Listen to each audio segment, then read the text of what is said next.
बहुत समय पहले की बात है। एक छोटे से गांव में एक गरीब किसान रामू अपने छोटे खेत में खेती करके जीवन यापन करता था। वह बहुत ही शांत, ईमानदार और मेहनती इंसान था। उसके पास ज्यादा जमीन नहीं थी, न ही पैसे। फिर भी वह कभी किसी से शिकायत नहीं करता था। रामू का जीवन कठिनाइयों से भरा था। बारिश समय पर नहीं होती, फसलें सूख जाती, कभी बैल बीमार पड़ जाते, तो कभी बीज खरीदने तक के पैसे नहीं होते। गांव के लोग उसे भोला रामू कहकर चिढ़ाते भी थे। लेकिन रामू ने कभी हार नहीं मानी। वह रोज सुबह सूरज उगने से पहले खेत में पहुंच जाता और देर शाम तक काम करता। उसके पास बस एक पुरानी झोपड़ी थी, जिसमें वह अपनी पत्नी और 2 बच्चों के साथ रहता था।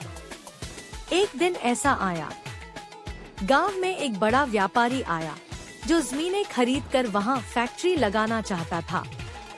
उसने किसानों को जमीन के बदले बहुत सारा पैसा देने का लालच दिया। गांव के कई किसानों ने अपनी जमीन बेच दी। व्यापारी रामू के पास भी आया और बोला, तुम्हारी जमीन के बदले मैं तुम्हें इतना पैसा दूंगा कि तुम्हें जिंदगी भर काम नहीं करना पड़ेगा। रामू ने मुस्कुरा कर कहा, मेरी जमीन मेरी माँ जैसी है, मैं उसे बेच नहीं सकता। व्यापारी गुस्से में चला गया। बाकी लोग रामू को मूर्ख समझने लगे। लेकिन कुछ ही महीनों बाद सरकार ने घोषणा की कि उस इलाके में जैविक खेती को बढ़ावा देने के लिए सब्सिडी और सहायता दी जाएगी।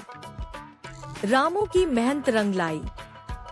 उसकी जैविक खेती की फसलें अब अच्छे दामों में बिकने लगी।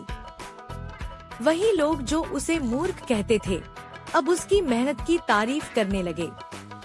रामू आज भी उसी झोपड़ी में रहता है, लेकिन उसका दिल संतोष और आत्मगौरव से भरा है।